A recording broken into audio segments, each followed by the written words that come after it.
And welcome back, ladies and gentlemen, to another edition of the Top Dog Talk podcast. Back here alongside co-host Dan Kiley. Dan, how's it going with you on this Tuesday evening? It is going extremely well. I don't have anything to complain about, which is, hey, I listen to everybody complaining about the heat, but like I can handle heat. I can't handle cold. So I'm loving it. We got a less, I mean, a more. I didn't have much expectations as to what all we were going to talk about. I thought it was going to be a shorter show. Then you end up coming back and looking at all those show notes we've done. We do have a little bit to talk about, Dan. A lot, I'd say, on par with everything else. So, Dan, let's get right into it. I texted you the other day and said, Dan, do you think you can talk about some Georgia basketball this week? And you said absolutely. So, Dan, I'm going to kick it over to you. It's been a heck of an offseason so far for Mike White and that new Georgia basketball staff, hasn't it? It absolutely has. And since taking over in the spring, he has gone to work, as you so eloquently put it in there. And he's got a bunch of different guys to transfer in. Granted, we lost some people. Now, if you go back to last year's team, it was such a frustrating team to watch that they didn't play up to their potential so many different times that you kind of checked out on them. So when you're evaluating what's coming back, it's kind of difficult because you had such a sour taste in your mouth as to what happened last year that it's almost like you want a completely different group on the floor, and that's pretty much what you're going to get. Did a great job of listing some of these guys that are coming in. Martise McBride, a guard from North Texas, started 31 games, averaged 11.3 points a game. Did shoot 38% from three, which is amazing. That's awesome, except he's a 59% free throw shooter. And you already know with me what big bugaboo is free throw shooting.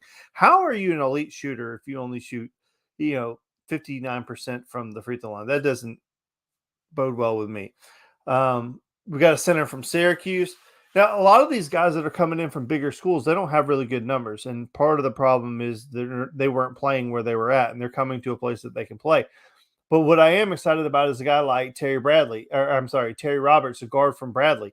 He's coming in, started 31 games for him, 14 and a half points, 4.5 rebounds, 4 assists a game, 70% free throw shooter, which is a lot better, 34% from three.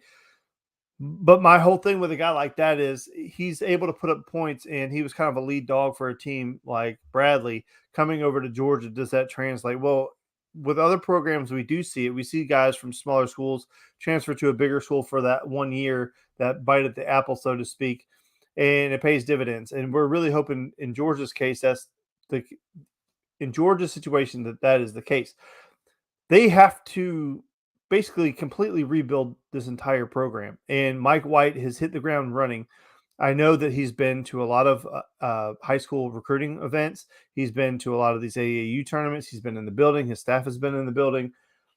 These guys, he is not playing around. He understands the amount of work that has to be done, and he's doing it with a great passion. He's he's already starting to reach out to some of the bigger names in 24, 25, and 26 in that range. One of my friends that we talked about a couple of weeks ago, he's got two sons. One is going to be a freshman in college this year. The other one's a rising junior. Now, the rising junior is the prize. There's no bones about it. But Georgia did themselves a huge favor knowing that this is a family from here that wants to play here, but there was no reason for them to play here. So Mike White, who he had a relationship with them when he was at Florida, because they are now in Florida, and my buddy's son is going to be at Mount Verde this year. So if you are a high school basketball fan and you check them out on ESPN, his name is Asa Newell. He is an absolute freaking stud. And once you see him play, you'll understand. But they did a great job of getting his brother. So his brother had not exactly the same options that the younger brother did, but Georgia did a great job because the kid can play, and they gave him a preferred walk-on spot, and that pays huge dividends because it doesn't necessarily mean that you're going to get the younger brother, but it puts you in a really good situation to do so. And this is a kid that can help you. He's 6'10", and he's a good ball player, so it's not going to hurt you, and you've got a spot to do it. So I'm impressed with the way that Mike White has hit the trail. He's starting to get into the living rooms. Not to say that Tom Crean couldn't, because he can get in anywhere he wanted to, but it just didn't seem like there was a vigor for it. Like when Kirby recruits, we know what Kirby wants, and Kirby's going to be relentless. He's going to go get it. Well, I can't say that we've necessarily seen that from Mike White because he's been here such a short period of time. But the amount of time that he has been here, he has made some productive moves, and everything is pointing in the right direction right now. And none of this means anything until we see what they look like on the court. So it doesn't mean anything. But if you're looking at the program hoping for change, hoping for something new, you have to be extremely excited that you have a guy who's going out there. He's evaluating players on other people's rosters that are available. He's starting to get these guys to come in to commit to Georgia that fill specific needs. Do I think there is a Jason Tatum on this list that's going to come in and be the number 1 overall draft pick? No, I don't see that. That's not what I see. But I do see a bunch of different guys that have skill sets that can fill in and make this a productive season where it's not a complete loss. So I'm excited for that. What about you? I really, the one addition that really excites me, looking beyond Terry Roberts, who did some amazing things at Bradley.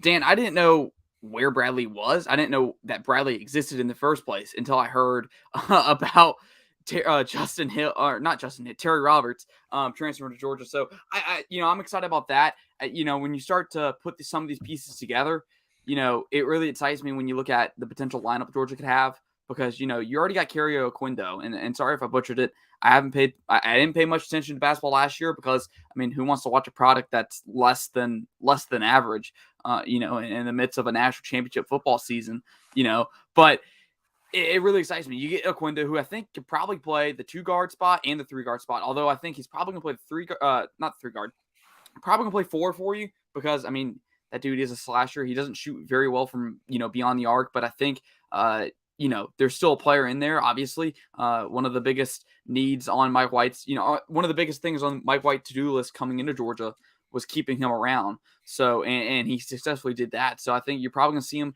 at the 3 or the 4. He's going to play there. Then you have Braylon Bridges, the number 2 to Kerry Oquindo last year.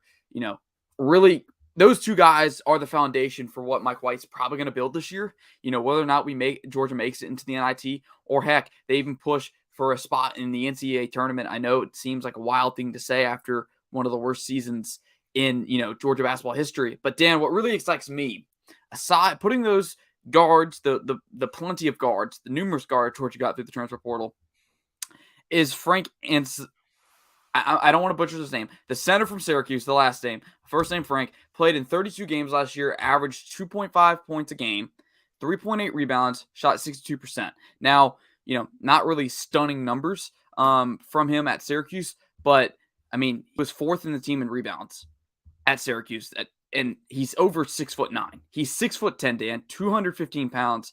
When's the last time Georgia's had a big center? Nick Claxton, but he didn't weigh anything, and that was kind of the rub on him. But he's producing in the NBA, so I guess body weight doesn't mean everything. But yeah, they typically don't have a lot of your 6'10", 7-foot guys. There's a guy who's playing at Auburn who his father played at Georgia, who would have looked freaking awesome in Georgia Bulldog red, and Kessler, but he's at Auburn. Jabari Smith, another guy from right here, and is about to be the number 1 pick in the NBA draft, or number 2, depending on what Orlando wants to do. Kerryon Johnson was a dog, and he's at Auburn. It's like there's so much talent here that, and I don't mean to be disrespectful, but I hope this is the last time we're talking about names like this, where we don't know them and we're just taking players who couldn't get minutes on the other team and hoping that they could fill a void for us, which they can, right? But that's kind of a reflection of how bad of a situation we're in right now with Georgia.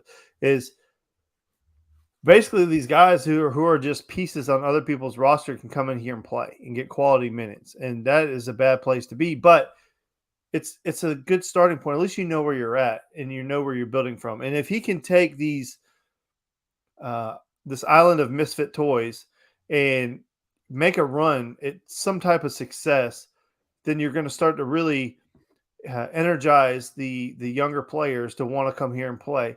I mean, we talked about it in the past, like, oh, that was really awesome to get Anthony Edwards, and that was really cool. But one, I don't remember any of the games that he played in because everything else around him was so bad. And like we didn't win, nothing came of it. Like when you have the number one player in the NBA draft, you should have something to show for it. Hell, at least a tournament run, right? I mean, Trae Young was at Oklahoma for 1 year, 1 year, right? Yeah. And he took them to the tournament. They didn't have like an amazing collection of talent around him. I'm not saying they weren't terrible, but you get my point. Like when you have a generational player come in, you're supposed to have something to show for it, and Georgia didn't.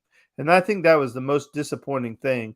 And now Mike White has to overcome that. Like part of the job that Mike White has to do is overcoming all the negativity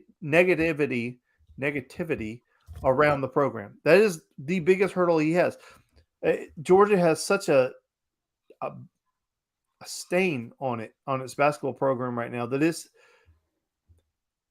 it's extremely difficult. Like we talked about before they hired a coach, like who would you want to come in here? And I was kind of like, yeah, I don't want a young guy. Like I know everybody wanted Jonas Hayes, and that would have been cool and all because he's a Georgia guy, but there's too much work to be done to go get a young guy like that. And that's just my opinion. It's legit the opposite, very much the opposite of what Kirby Smart had to do, with football. Georgia is in a position after Coach Rick where, yeah, they can go out and get a coordinator, the top class coordinator in the country, one of the top, head coaching prospects for years, and go get him, and believe in him to lead the program forward. Where, with Georgia basketball, that's where I think everyone wanted to be, in the eventual ending to Tom Crean's, tenure in Georgia basketball, tenure as the head coach of Georgia basketball. You want to be in a position where, you can go out and hire anyone you want and feel confident that, the guy's going to produce. And I don't think there was, for me, I wasn't upset or really excited about Mike White. I think, after looking at what he did at Florida, obviously I think some people are going to, mark it as a letdown because he didn't, make the tournament every single year that he was there, or didn't win a national championship. Some of the things that I think were the expectation for him. But look, he has that Power 5 experience, that SEC experience. He's coached in this conference before. He knows what it takes, to win the conference. And I think that's kind of what Georgia needed, a steady hand at the wheel. And, from what it looks like now, I think Georgia has that. I think they're putting the right building blocks in place to build on, this upcoming season. And Dan, I want to bounce this off you real quick to go off a point you made, talking about Anthony Edwards, wasn't the point of getting a guy like Anthony Edwards come to Georgia and play at Georgia and become the number one pick so you could land a Jabari Smith, so you can keep, all these guys, a Severe Wheeler beyond just the years he was there, get a Walker Kessler? Wasn't that the whole point of bringing him in beyond just what he brings stardom-wise?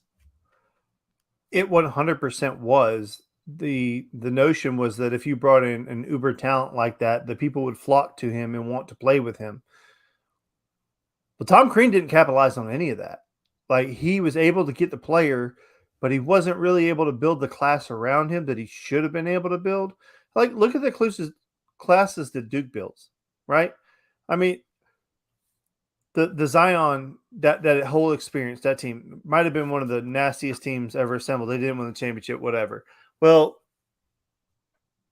when this next group gets ready to get drafted, we might actually go back and talk about how this Duke team was even better than the Zion group, right? And then the group that they have coming in for this class is rated the greatest class in the history of college basketball. They have the number 1, the number 2, the number 5. Wait, number 1, number 2, number 5, 7, and 12, all in the same class. All right, well, like Georgia got the number 1, and then I believe Severe Wheeler was the next best player, and he was like in the 50s or 60s or something like that. So, like, you've got to be able to build a class. When you bring a talent like Anthony Edwards in, you're hoping that these other guys will want to play with him. Now, granted, the one and done thing makes it really, really difficult, right, to build multiple classes on top of each other like football. But the idea is that if you're able to get somebody like that he should entice the other people that he plays with to want to come here and play. And that was my point about when you get to the 2024 class is what I really think that he's got to be able to build, because 2024 has a bunch of Georgia kids that are really, really highly rated. And they may not be living in Georgia right now, but they are Georgia kids. Like you have Trent Flowers, who's out in California playing for Sierra Canyon. And then you have my buddy's kid is going to be at Mount Verde. I mean, you start pulling, like, just think about those schools, right? So, like, if you're pulling kids from Bishop Gorman, or you're pulling from Sierra Canyon, or if you're pulling from Mount Verde, or Oak Hill Academy, or St. John's Bosco, or the St. Joseph's up in New Jersey, those are the schools that you should be pulling from. You shouldn't, I mean, granted, we'll take the kid from Norcross, right? We'll take the kid from Burtmar. Like, there's Gwinnett County talent, 100% for sure. But, like, we're not supposed to be pulling a kid from Podunk, Idaho, who's never, like, you need to be pulling the top players from these basketball factories. That's where these top talents come from.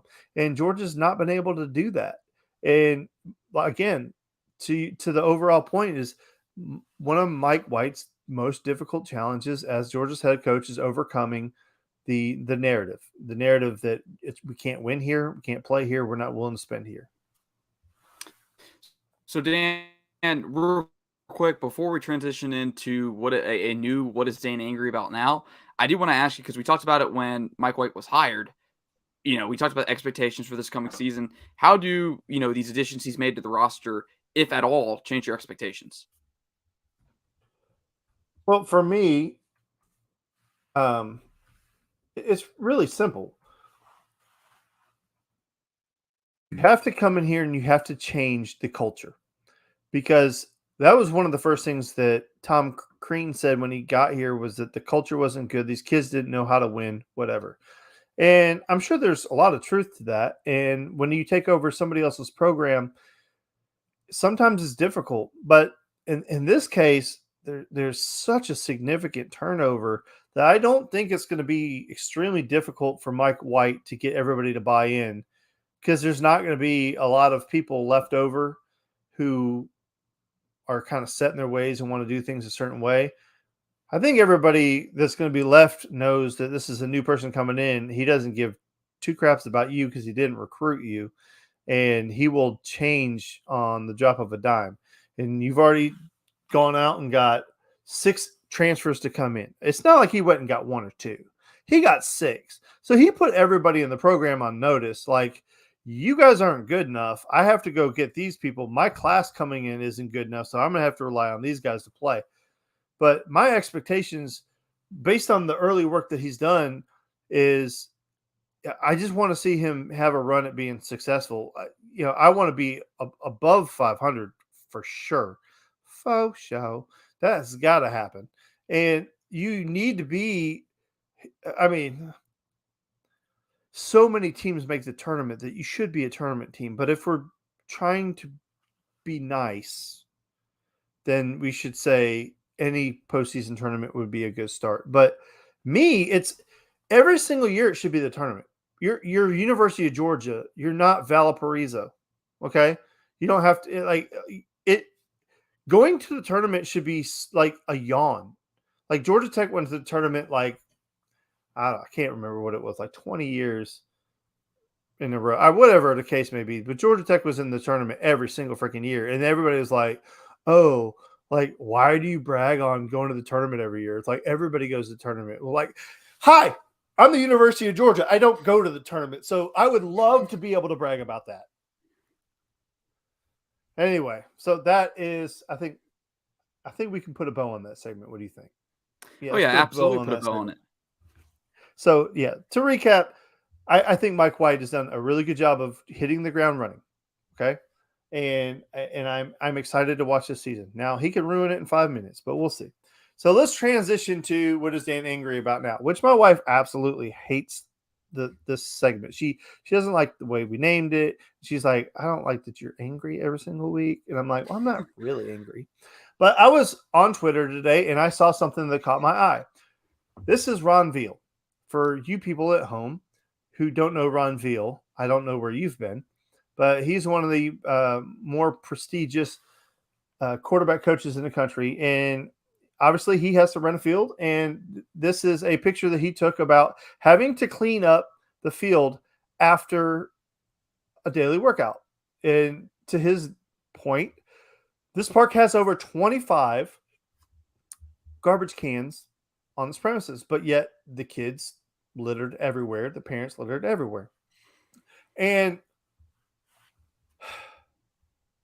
yes, I am angry about this because I have a unique perspective. I have been on our football and basketball board at Mill Creek since my son was 6 years old. He's 14, so you could do the math on there.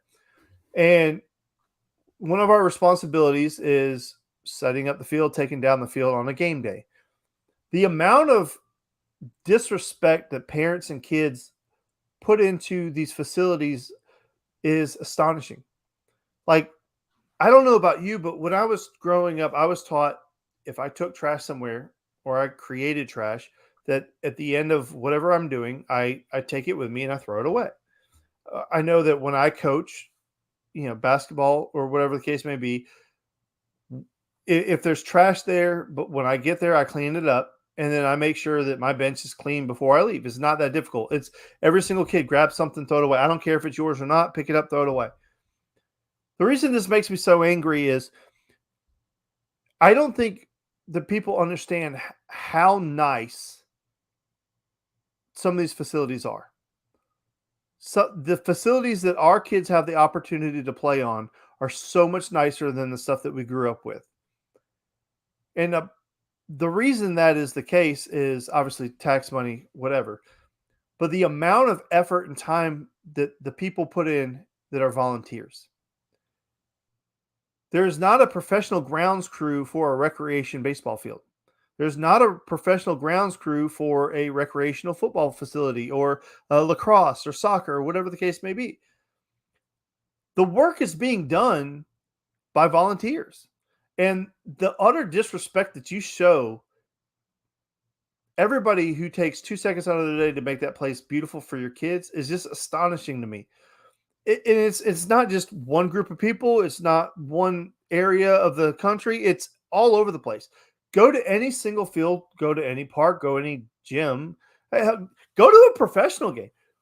People leave their trash all over the damn place at the Hawks games or the Braves games. I mean, they have grounds crews that are paid a lot of money to go pick it up, but should they have to pick it up? Is it really that difficult to pick up your drink and your popcorn and throw it away on the way out the door? It's not that difficult. Every single kid has to bring a water bottle to sports now because of the whole COVID thing. So you can't just walk around with things. So you're creating more trash in that area. And then the kids just leave them. They just throw them out. And the parents do not hold them accountable. The coaches do not hold them accountable. And the amount of work the volunteers have to put in every single night to clean all that up is ridiculous. That's nonsense. It makes no sense to me. And it's so simple. I guess that's why it makes me so angry. It's so simple. Pick up your shit. Pick it up. Throw it away. If you see trash on the way out and it's not yours, it doesn't take any effort to pick it up and put it in the trash can. To his point, there's 25 trash cans around that particular field. I promise you at Mill Creek, there is a trash can every 15 feet. Every 15 feet along the fence, there's a trash can. One inside, one outside. Every 15 feet. It's not that difficult. And it's maddening. And I saw that today, and this is not what I was going to do. My topic on, I was going to do it on something else, but I saw that picture today, and it just instantly I don't even want to say that it's mad or angry. It's disheartening. It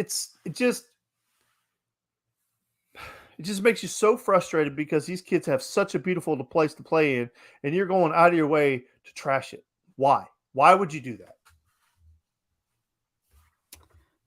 So with that this week, that is Dan's new what is Dan angry about now topic. As I put in our private chat, Dan, we can discuss the segment name if we do need to change it. Because like Jeremiah said, Dan's isn't really angry. I feel bamboozled. We do not want to bamboozle our audience, so we will discuss that after the show. But guys, let's get back into some football content. let's start with our fall camp position previews. I know fall camp seems like a far, far away at this point because I mean, it is only June, but we are a few months, a few months closer, a few weeks closer than we were for the last episode of the Top podcast. Sorry about that. We had some technology difficulties on my side of things that I had to get taken care of before we went back live. So, guys, let's get into our first fall camp position preview, focusing around the offensive line. And what brought this idea into my head was not really that I wanted to get into the position previews this early, but I thought, hey, there was an article out there that, kind of falls in really well into, what we can do with it. So, Dan, I'm bringing it to the table and let's discuss it. So, in a recent article by Brad Crawford of 247 Sports, he listed out the 7 most talented, quote unquote, most talented position groups in college football heading into the 2022 season. Georgia had not one, but 2 position groups listed in that rankings list: tight ends and offensive line. Tight ends ended up being number 1 in that list, which featured, I think, Ohio State receivers right behind them, the Texas running back room, the Alabama defensive line, the Alabama defensive backs, position groups like that. So, for that, I mean, Georgia's tight ends are very talented. That's a very talented position group. We've already talked about that, but that's not going to be the focus right now. Georgia's offensive line ranked 7th on that list. And what better segue is that than to kick off our fall camp position preview? So, Dan, looking at the offensive line, I think it's a hot topic around Georgia right now because Georgia does have to replace some starters. You have to replace Jamari Sawyer, your starting left tackle, started in over 20 games for Georgia, started, I believe, every game except for the last 4 of the regular season at left tackle for Georgia last season. You also got to replace an all-year starter in Justin Schaefer at left guard. Those are just the 2 holes that you have now. But when you look at it, there's some other question marks because I think we'll get into this. Georgia does bring back the starting center in Cedric Van Pran. You bring back Warren McClendon to the right tackle. You bring back offensive guard Warren Erickson, who may or may not start. We'll get into that. You also bring back Broderick Jones. So, Dan, I just want to get it right off the bat. What is your take on, Georgia's offensive line so far? Is there anything that worries you or, what excites you about this unit? I'll tell you what excites me about this unit is you have a guy like Broderick Jones, who came in and took over that left tackle job last year. Warren McClendon has done a great job. Amarius Mims, I was extremely disappointed when I thought we were losing him and he was leaving because I still think that kid's going to be an animal. And he decided to stick around. I think he started to realize that with this offensive line and Stacey Searles, nothing is guaranteed to anybody. He's not beholden to anyone. So you come in here and you play the best football you're going to play, especially with a new position coach. Tate Ratledge, I'm extremely excited to see him play. We got cheated out of that last year. Did never have an opportunity to watch him play. What did he end up playing? 2 plays or something like that? It was It was very crazy. So, I think Warren Erickson is probably on the thinnest ice of everybody on that list that you talked about, where, there were times, especially when we did some film review where it was pointed out relatively clearly that there was a weakness on the offensive line. And more times than not, he was the culprit. That doesn't mean we hate him. And I know that, like Cedric Van Pran, that is Brooks's guy. So he has loved that kid since day one. And now we have an opportunity to see why kid is playing. I think losing Jamari Sawyer, I know on the surface, you never want to lose a guy who's like an All-American or extremely talented like that, especially one that can play all up and down the line. And he's been able to do everything that we've required him to do. But not only that, he did a great job of making sure we were in the right play, making sure the checks went the right way. I didn't see, and again, I'm sure somebody can correct me if I'm wrong, but I really didn't see Cedric Van Pran running that offensive line, right? If you think back to the great centers that Georgia's had, and like David Andrews walked on in the NFL, right? You have David Andrews, my mind, Ben Jones. Mine just went blank. Somebody help me. Anyway, we had a run of like 3 or 4 centers None of them were extremely highly recruited, and they did an amazing job. But the one common thread was they're extremely intelligent, and they always got us in the right play and were just work animals. And Cedric Van Pran, to me, is more of a physical specimen than those other guys. But I don't know to this point if his football IQ is at the same level of those other guys because we see some mistakes being made. Now, again, if you want to talk X's and O's about this and have a better feel, you might want to hit up that patreon.com/Brooks Austin because he does. Look, I'm telling you, his film breakdown, you get in. I always see the criticism. Well, he doesn't know what the calls are. He doesn't.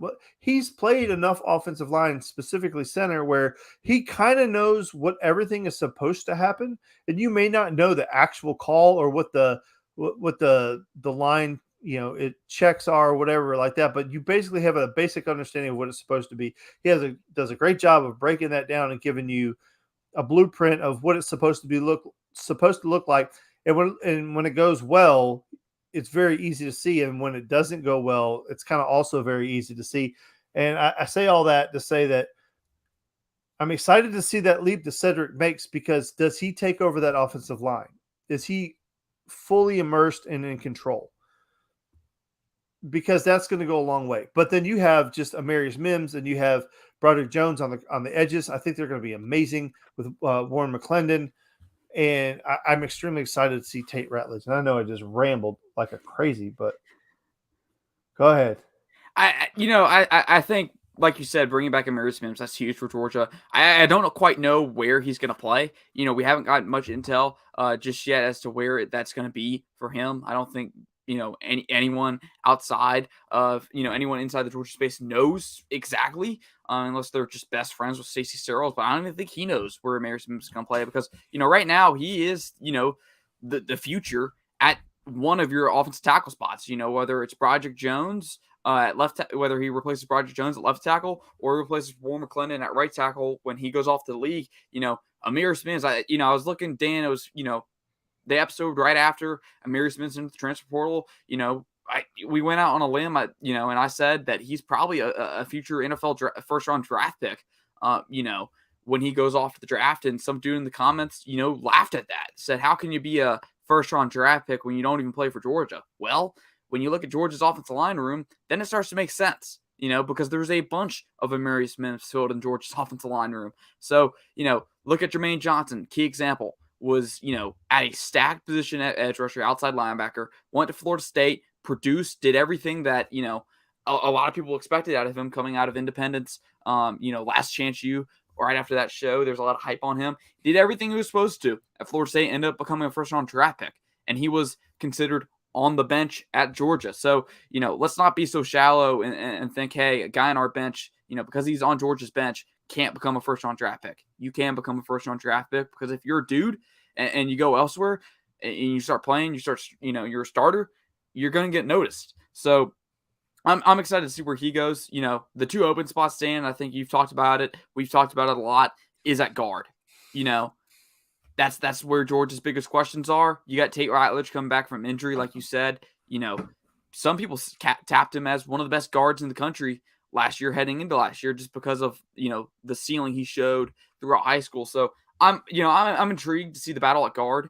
It's kind of like an embarrassment of riches, you could say, because Georgia has so many options, and it's not that guard's a weak link. It's just you have so many options. You got to pick the best one. And I think that's probably the hardest thing to do because there's so many guys vying for that spot. Well, Jeremiah added a nice little context. It doesn't matter when he gets the opportunity to play. He can still be a first rounder. A lot of these guys are so talented where they might be behind somebody who's kind of already entrenched at being a starter. But Amarius Mims, to me, is the type of guy who, once he puts that tape together, whether it be 1 year or 2 years, NFL scouts going to be drooling over that guy.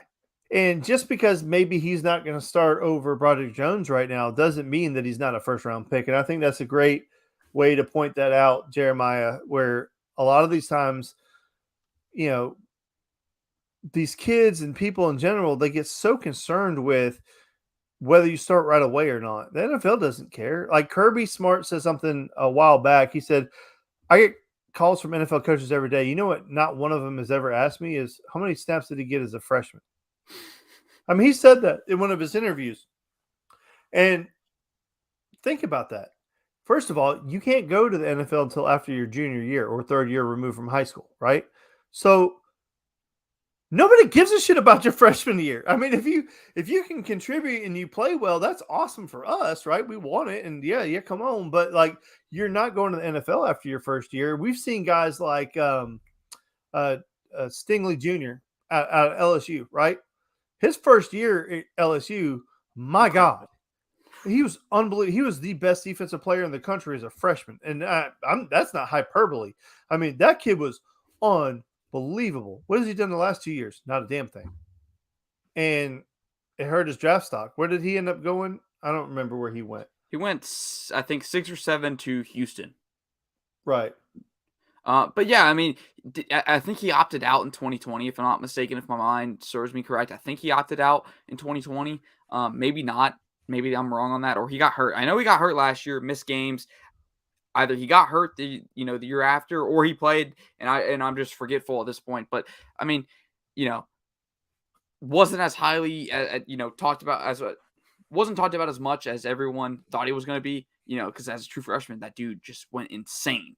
I mean, was part of that secondary that locked down Georgia and that SEC championship game. Now, granted, that offense was not that great, but I mean, he was a big reason why Georgia barely put points up on the board that game. So yeah, but going back to the offensive line, it's going to be fun to watch how these guys develop and play because like you said, there are some questions, but Georgia has talent. They have what it needs. They've recruited, top as one of the top teams in the country when it comes to getting this talent. So now it's time to harness that talent and bear the fruits, if you will. So, Dan, brings us. We love to be interactive, and Robert from the DGD podcast has asked me, "Is that a serious prediction?" I need him to ask me the question again because I don't know what he's referring to. So Jamal Anderson. From Mill Creek, I assume that's what you were asking me. He said, is he a dog? No, he's going to Clemson. So if you're asking me, is that a serious prediction? It is because he announced that he's going to Clemson yesterday. Yes, if you're talking about Jamal Anderson, a linebacker from Mill Creek, he's going to Clemson. He announced it yesterday. We got a question right here. If Arch Manning comes to Georgia, there will be a lot, or not a question. If Arch Manning comes to UGA, there will be a lot of angry fans when he doesn't start as a true freshman. I mean, is that not the biggest fact in the world? If Georgia brings a 5-star quarterback, period, to Athens, and he doesn't start a true freshman, yes, it is going to be riots in the streets of Athens, pitchforks, fire Kirby Smart, get that started up once again, Dan. We're going to be sitting here talking about it and laughing because, I mean, Dan, I wish we had a podcast back during the Justin Fields and Jake Fromm debate. I know it's not something we talk about very often, if at all nowadays, because I forget, someone named it the butterfly effect. Him leaving opened up the scholarship for Stetson Bennett, and Stetson Bennett went on to win a national championship. But I mean, yeah, we'll hit that bird. We'll get to that when, if it happens. I don't know where Arch is going as of right now. I don't think anyone does. I don't know if he knows at this point. I think he definitely has a leader in mind, but we'll have to see when after this Texas visit. So it's recruiting. We're gonna have to get Brooks Austin on to talk some recruiting. We wanted to do it last week. Then we had some technical difficulties. He had some technical difficulties. We had to cancel the show because of my technical difficulties. So I do apologize to y'all and apologize to Dan. He was jonesing for some sports talk, and we had to make him wait. I was so angry. I mean, you and your why does your Wi-Fi have to be so Paul? I hope it's working today. On my end, it says it's working.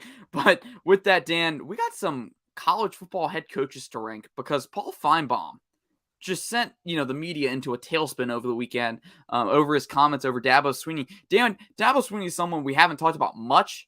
But I feel like there's potential for. I mean, judging off the show notes, you do have a opinion on him, and I definitely want to get into that. So for the viewers that may not have been paying attention or seen kind of the hoopla that's been going on social media, Paul on a recent episode, I think it was last Thursday, Paul Feinbaum discussed his thoughts on who the second best head coach was in college football. obviously behind Nick Saban. And in his opinion on Dabo Swinney, for one, sent Tiger fans going crazy. He called Dabo Swinney yesterday's news regarding head coach in college football, and I think what he's getting at there, if I'm not wrong, if I read it right, is he thinks Dabo Swinney's not suited to today's world of college football, where NIL and the transfer portal rule. If you're not out there, wanting kids, basically advocating for freedom of movement of players, freedom, to have these NIL deals, which, not that Dabo Swinney's against that stuff, but he's kind of made himself a villain in some ways regarding those topics. But, in the opposite category, Kirby Smart, yes, he's recognized there are problems that need to be fixed, but he's gone about it in a different way, than Dabo Swinney, who I think comes off as whiny sometimes to some people. But, getting back to what Feinbaum says Kirby Smart is the closest head coach in college football to Nick Saban. So, Dan, I want you to open it up. What are your thoughts on this Dabo Swinney Kirby Smart comparison? Obviously, Dabo Swinney has more championships, but, does that add into your rankings of these guys? Well, why don't you go ahead and start and give your 5?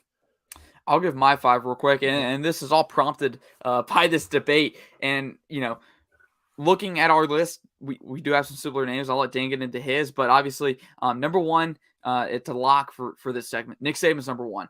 Obviously, the greatest coach of, this generation, if not of all time. What he's done in Alabama in the modern era is incredible. You look at LSU, won a championship there. It's incredible. Then I got Kirby Smart. And yes, Dabo Swinney, has more national championships than Kirby Smart, but what Kirby Smart's done in 6 years is incredible by all means. He's come into the program, injected it with a lot of talent. There's definitely more talent now on Georgia's roster than, there was in the latter few years under Mark Richt. Georgia is an elite program when it comes to recruiting. And I think they've put themselves in that upper echelon, in that tier 1 of college football when you talk about elite teams. And I think, what he's done in 6 years, when you look at it, when you go back and look at it in another 6 years, I think he's going to have just, maybe just as many, if not more, national championships than Dabo Swinney has now. So that's why I got Kirby Smart at number 2. I think the potential for him to continue to keep his success and win even more national titles in my book, that puts him above. Then I got Dabo Swinney, what he's done at Clemson over the last decade, incredible. Beat Alabama twice. That's why I got him at number 3. Yeah, he had a down year last year, but a 10-win season for a down year. There's a lot of programs that will take that. Then I got Lincoln Riley, the USC head coach. Obviously hasn't won a playoff game, hasn't won a national championship. He's been blown out in the playoffs every time except, the Rose Bowl against Georgia, which was, my God, what a game. And then at number 5, I have Brian Kelly, now of LSU, formerly of Notre Dame. We've talked about on the show before, Notre Dame is a very hard place to coach. Yes, they are, and, quote unquote blue blood. Maybe you want to argue they're not, but in my book, they're blue blood. They're one of the most prestigious programs in all of college football. Name brand wise, name value, it carries a lot of weight. Those gold helmets are iconic. And what he did there, despite not winning a national championship, he made them into a contender for the college football playoffs. You always talked about them after they made it once. They were always in the conversation after that to make the playoffs. But Dan, before we get into honorable mentions, I want you to hit your list for your top 5 coaches. All right, so my top 5 is pretty similar. Nick at number 1 for all the obvious reasons. He's, like you said, he's this generation's coach. He is the greatest one active now and probably in the last 15 to 20 years. You can go back all the way to the start of college football if you want to, and you can come up with some guys who maybe are better coaches. But Nick has got it going. He's number 1. Kirby is number 2 for me. And if you look at the first 6 years on the job compared to the other coaches that are on this list, what their first 6 years look like, his are far superior. And he's got a national title. He's played for 2 of them. That didn't happen for Dabo in his first 6 years. And the trajectory of his program is sky high. Everything is pointing up. There's nothing that he has going on at the University of Georgia that needs to be shored up, right? He's on track. He's got everything covered. And my 3rd is Brian Kelly, and it goes back to what you were talking about. For him to win at the level that he won at Notre Dame is incredible. The amount of odds that or the things that you have to overcome to win at a school like Notre Dame in today's atmosphere or climate, however you want to describe that, is a lot. It's a lot. And he was able to do it. And he was able to do it continually where they were constantly in the conversation.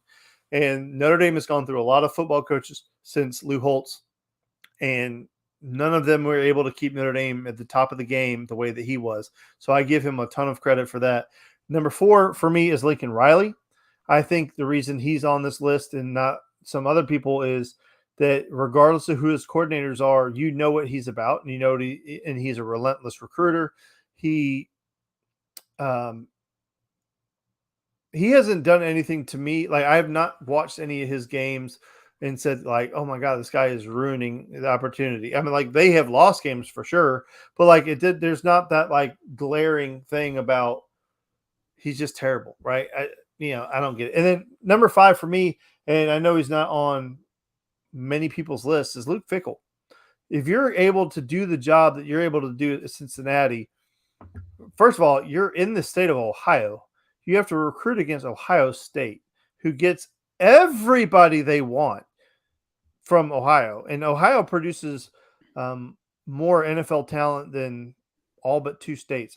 California and Texas are the only 2 states to produce more NFL talent than Ohio. And I think Florida and Georgia are 4 and 5, whatever the case may be. But you get my point. So Luke Fickell at a school like Cincinnati is somehow able to put multiple classes together that maybe aren't like earth-shattering. Like, if Georgia had the same recruiting classes as Cincinnati, there would be people with pitchforks running down Lumpkin Street trying to burn down the Tate Center or something. I mean, it would be crazy, right? So Luke Fickell gets a lot of my respect. And if you watch the way that he prepared his teams to play against the best teams, did they win? Like, no, they didn't beat Georgia when they played them, but they damn near beat Georgia when they played them. And maybe Georgia didn't take it seriously, whatever. Damn near beat them. They played, was it Alabama this year? Alabama. Yeah, they played Alabama this year, and they ended up getting beat relatively.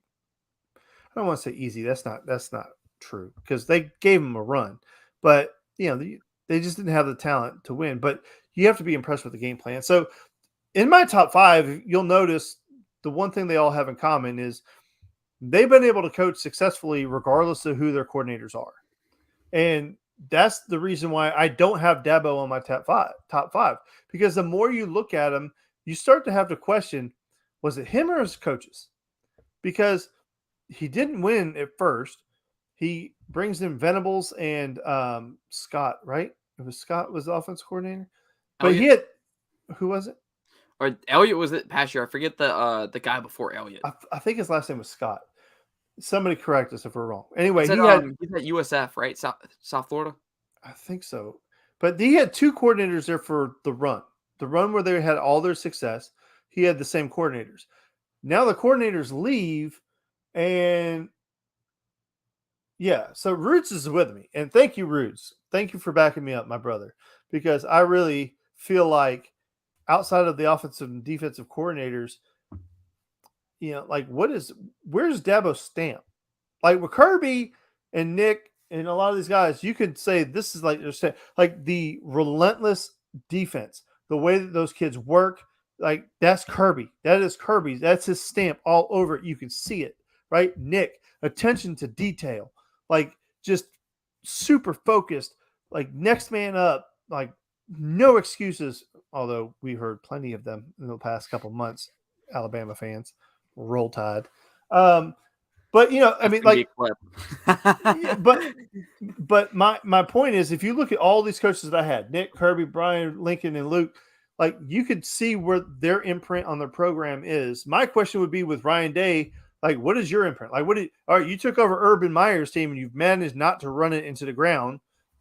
Yay for you. But what is Dabo done without his assistants? His top 2 assistants, they're gone. What has he done? So it's for Dabo, it's show me. It's show me time. I mean, all these people are like, hell, he's going to go to Alabama and take over that job. Like, hell. I mean, Alabama ain't got no time for 3 or 4 losses in the season. They ain't got time for that. You bring up a good point, but my question to counteract you a little bit is to counter you is, do we not give him points for hiring the right coaches? And obviously he hasn't had to replace those guys. He's just now having to replace those guys. So I guess that test, that litmus test is now, going into this season and beyond. But does he not get credit for having those right guys on staff? No, because let me tell you why.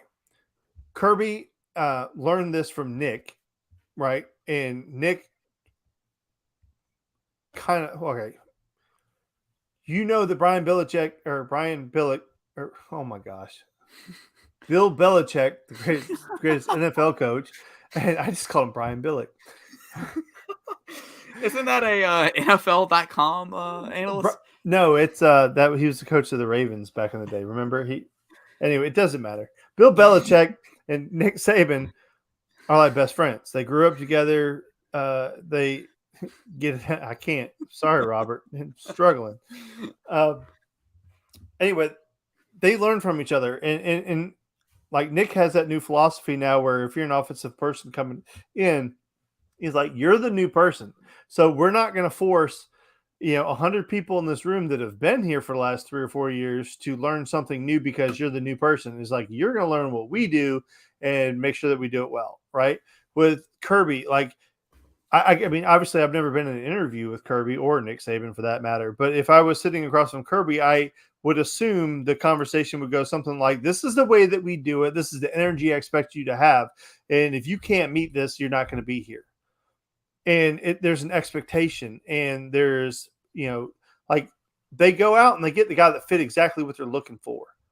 And they produce coaches that go on to get better jobs because they're finding the right guys. Well, again, going back to what I was saying about Dabo, what is his imprint on the program? Like, what can you say about Dabo where you're like, oh, that's unquestionably Dabo? Like, the backup wide receivers are really good because that's what he was a backup receivers coach. I mean, I don't know what you want from me. Like, what is his imprint on the program? Okay, he won some games, but did he win them or did the coaches win them? And you're like, oh, did he get, he brought in 2 great guys. Okay, well, do it again. I'm sorry, you don't get a pass because you did it once. Do it again. Kirby's had to replace guys. Kirby has a much smaller pool to pull from than somebody like Saban does. Saban can go out and get one of the best coaches to ever coach to go be his freaking quality control analyst. I mean, my God, he had Sarkisian, who Brooks loves Sarkisian. He was his freaking offensive quality control assistant for a year. Like, you think Dabo can go get Lou Holtz to be his offensive quality? Hell no, he can't. Like, he ain't got that kind of pull. So that's my point. So we got your honorable mention, Dabo. Why Dabo is off the list. I saw Rob in the comments question why I did not have Ryan Day in my list. And here's why. And something Rude's talked about in the comments, kind of questioning what his ability is to develop a quarterback that is his. Obviously, Justin Fields, a transfer, that won't go into his boat as developing a quarterback that was, quote unquote, developing someone else. But, so far from Ryan Day, we haven't seen much. I mean, yeah, he went to a national championship game the other year, didn't win it. But, the defense has kind of been lagging over the last year or so. I need to see him prove that he can be a championship contender. Yes, you can get on all these, great recruits. Yes, you can go win the Big Ten, arguably probably the second best conference in college football. But what are you going to do with it? In the Big Ten, you got a lot of really good programs. You got Michigan, Penn State, just to name 2. These guys that are going to contend with Ohio State, may not beat Ohio State per se every year, but they're going to contend with them. They're Ohio State is the Alabama in that conference. If you had to make the comparison, except Ohio State doesn't have all the rings to back it up. But I need to see something more from Ryan Day. I mean, he's proven, he can have them, be a playoff contender, every year. But can he take that next step and win a championship with them? I mean, he has all the talent in the world. A lot of the criticism that went on Kirby Smart's shoulders should go right on to Ryan Day and Jimbo Fisher, who surprisingly I do not have on this list for an audible mention. But Dan, I want to talk to you real quick. Jim Harbaugh. Is Jim Harbaugh a top 10 head coach in college football today? So I think Jim Harbaugh is really smart, and I think he's talented. I don't think he's a great recruiter, and the issue with somebody like Harbaugh is he can't be an NFL head coach because those guys are around for longer than a couple years, and his act wears thin. Like the way he treats people, the way he acts, the way he. I mean, he's a son of a bitch to play for. So it's difficult, and he's not necessarily great for college because he's just not that interested in the recruiting part of it, and I he's too difficult. He's an enigma. He's too difficult because he is a good coach. He just everybody hates him. He's just a piece of work. And then the whole sleeping on the floor of the recruit, like I was done. I'm like, bro, like if Kirby Smart came over to my house, is like, hey, I'm gonna go sleep on Cannon's floor. I'd be like, I'm gonna need you to leave, dog. Like that ain't gonna happen, my guy. So I don't, man, I don't want to talk about Jim Harbaugh because he's not a bad coach. Like he's not a bad coach. He's just a dick. And don't get me started on Jimbo. Jimbo can. I mean, if they lost him out in the swamp, I wouldn't even care. Like Jimbo and me don't get along. And you know who also doesn't get along with Jimbo? Nick Saban. As evidenced by their, very public spat. Did you see today where they did a public records release request where Texas A&M is petitioning the SEC to get Nick Saban fired or suspended? They wanted to punish him, but then Jimbo Fisher went out and did the same exact thing, basically, just right back to Saban. So, I don't get what the point of that was. Was it Jimbo that pushed for it, or was it someone? I don't know if Jimbo would go out and push for that. But definitely someone in A&M's top brass did. That is not up for argument. But I mean, let's just say I'm going to be tuning in for that game. Well, so Rudes wants the Jimbo rant. So should we give him the Jimbo rant? We're at the hour mark now. All right, fine. I'll do it. I don't care. Do it. All right. So listen, my Jimbo rant. The guy goes into FSU and he wins with other people's players, which we've seen that happen before. It's not that big of a deal. But the guy runs the freaking program into the ground. Go look at the FSU program prior to Jimbo being there. Florida State had – I'm not a Florida State fan, but I always respected Florida State because they had a really good program. Bobby Bowden did a great job and built an amazing program, and they won at a high level. They get freaking Jimbo Fisher in there, and he wins the national title. He is the definition of somebody born on third thinking they hit a triple. He wins with that talent that they had there. He didn't develop anything. And then as soon as Jameis Winston leaves, and my God, let them run wild while they're there, which is, kind of fits into the whole FSU free shoe U thing, whatever. But again, the epitome of hitting, born on third thinking he hit a triple. And this guy, he doesn't win. He runs the program into the ground. They can't wait for his ass to be gone. He goes to Texas A&M, hasn't done jack crap other than cash massive checks.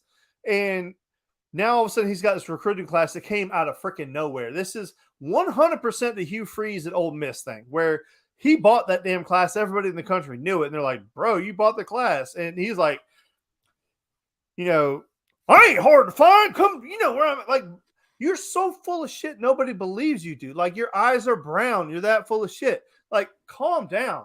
Do something. Win a damn game that means something. And then come back over here talking like with players that you recruited and developed. Do that.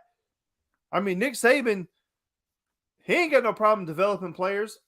Kirby can develop players. Listen, I understand the conversation when that second season when Kirby makes that national championship run, they're like, oh, it's all Mark Richt's players. Okay, fair. If you want to say that, fair.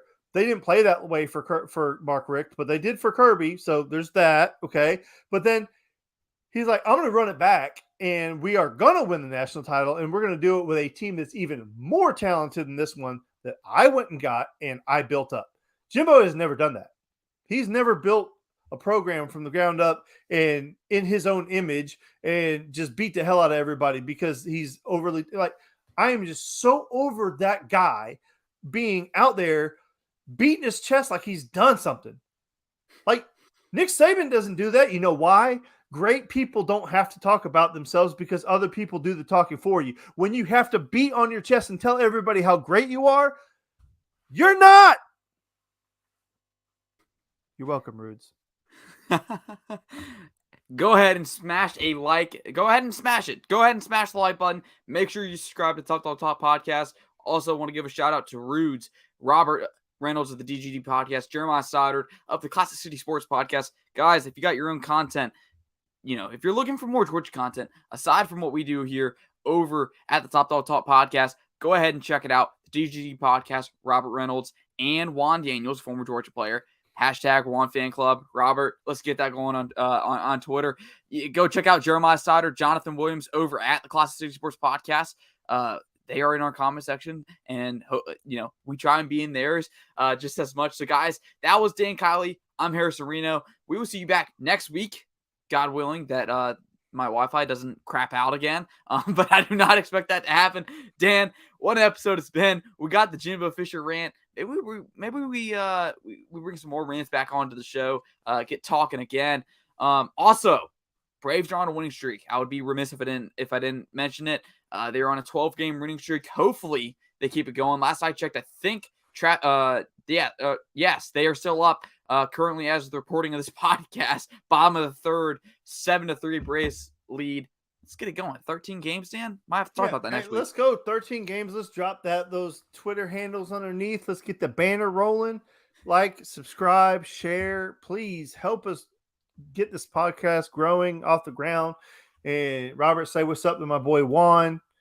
I love Juan Daniels. He is an outstanding human being. So, and Jonathan and Jeremiah, they give us a little plug on their show. We appreciate you. Listen, we're all one big happy family. So we try to schedule our shows to where they're not competing each other because we want you guys to watch all of them. And we hope you enjoy it. Absolutely, guys. Make sure you follow Dan at Dan. Or wait. I need to see it because I'm forgetful. At Dan Kiley 3. You can follow me at Harrison Reno on Twitter. Guys, go follow us on Twitter. Interact with us. Like our tweets. Retweet our tweets. Tweet at us. Tweet us some feedback. Tweet us some criticism. We can both take it. We won't cry or we won't bite. Guys, that's been it for episode 45 of the Top Podcast. Man, we're already at 45, heading on 50. Back next week. See y'all next Tuesday. Same place, same time. Guys, make sure if you're listening to the podcast, go check us out on YouTube. Oh, Top Dog Talk. Let's do a long tease. For episode 50, we might do the robot umpire. How about that? Hey, I'm not saying no to it. Yeah, we might have to make that a special one. Episode 50, we could do the robot umpire. We've talked about it for a while. We got to get the debate on the robo umpire. We know our friend Brooks Austin does have an opinion on that. Dan has some friends that may be able to come on and talk about it and help debate the points. But guys, that's going to do it for episode 45. We'll see you back next week, Tuesday, live at 7:30 p.m. on YouTube and out the following day on all your podcasting platforms wherever you get it. I'm Harrison Reno. That's Dan Kiley. See you next week.